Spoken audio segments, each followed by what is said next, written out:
اللہ ملا تو سستا سودا.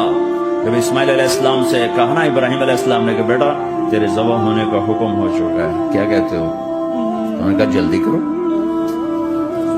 یا ابا تفعل, یا ابا تفعل, ابا جلدی کرو. تو ابراہیم سمجھے کہ شاید یہ پتہ نہیں چلا اس کا. بیٹا تمہیں خبر ہے میں کیا کہہ رہا ہوں؟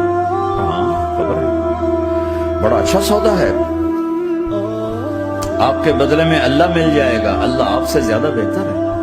دنیا کے بدلے میں جنت ملے گی, جنت دنیا سے بہتر ہے. پھر معصوم بچوں کو خیال, ہاں میری ماں کو ضرور تکلیف ہوگی, تو اپنا کرتا اتارا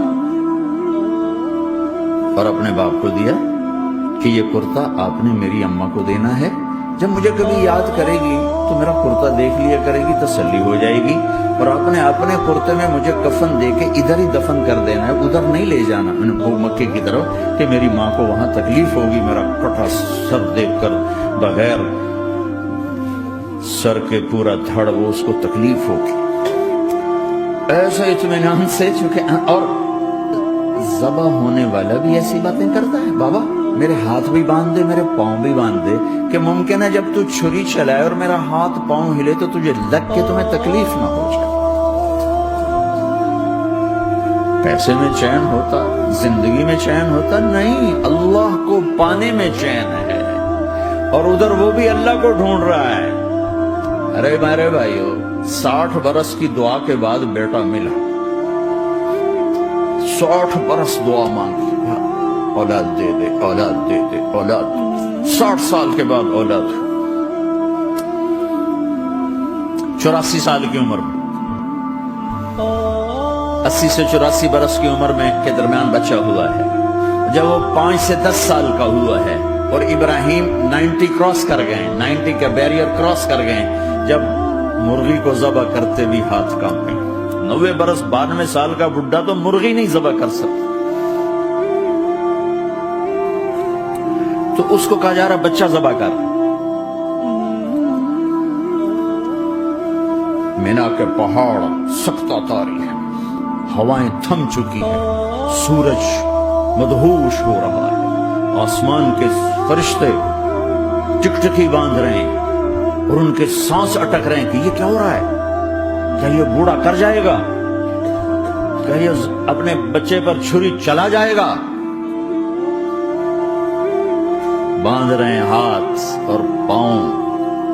اور پھر بچے نے کہا تھا مجھے الٹا لٹانا, سیدھا نہ لٹانا, کہیں تیری نظر پڑے میرے چہرے پر اور تو رک جائے. نہیں نہیں نہیں, سیدھا الٹا. تلہ للجبین, اسماعیل کی وصیت کو قرآن نے بیان کیا. ماتھا ان کے گھٹنے کو ان کی کمر پہ رکھا اور ایسے سر کے بال پکڑے, ایک ہاتھ میں چھری, ایک ہاتھ میں سر کے بال, اور یوں آسمان کو دیکھا, اور یوں تھوڑا سا اوپر اٹھایا تاکہ نیچے سے چھری چلائے. وہ چھری چلا کے مطمئن ہے, وہ چھری چلوا کے مطمئن ہے. پتہ چلا کہ میری سوچ غلط ہے, کسی اور طرف سکون ہے, جہاں میں ڈھونڈ رہا ہوں وہاں نہیں ہے. اپنی مرضی پوری کرنے میں نہیں ہے, اللہ کی مرضی پوری کرنے میں ہے. یوں پکڑا, گھٹنا رکھا, یوں دیکھا, آسمان کو دیکھنا تھا کہ فرشتوں کی چیخیں نکل گئی. اے اللہ, کاش وہ مینا کے پہاڑ ہوتے جہاں یہ قصہ ہوا. اب تو حاجیوں کی وجہ سے انہیں توڑنا پڑا. اے اللہ, کیا تو مجھ سے ناراض ہو گیا ہے؟ تو یہ سمجھتا ہے کہ اسماعیل کی محبت میرے دل تجھ سے زیادہ ہوگی؟ نہیں نہیں, میرے اندر تو ہی تو ہے, تیرے سوا کوئی نہیں ہے. اور اگر کوئی میرا تو نے امتحان لینا ہے, میں حاضر. ایک اسماعیل کیا لاکھوں قربان ہو سکتے, چھری چلا دی. اگر میرا رب صرف دیکھ ہی رہا تھا کہ خلیل کہاں تک جاتا ہے, یاری نبھتی ہے کہ درمیان میں ٹوٹتی ہے. ارے تم سے بچوں پہ چھریاں نہیں چلوا رہا, تم سے کہہ رہا غلط کام چھوڑ دو, وہ تمہاری ہلاکت اور بربادی کا ذریعہ ہیں. یا موت سے ٹکر لے کے دکھا دو، یا قبر کے گڑھے میں جانے سے انکار کر دو، یا موت کے بعد کھڑے ہونے سے انکار کر دو، یا میرے رب کی جہنم کو پانی سے بجھا دو، میرے اللہ کی جنت کو آگ لگا دو، اور کہہ دو کوئی اللہ نہیں، کوئی حساب کتاب نہیں، جاؤ جو مرضی کرو۔ ادھر سب کچھ مانتے ہو، ادھر اسی سے بغاوت کرتے ہو۔ یہ کیا اسلام ہے؟ یہ کیا زندگی ہے؟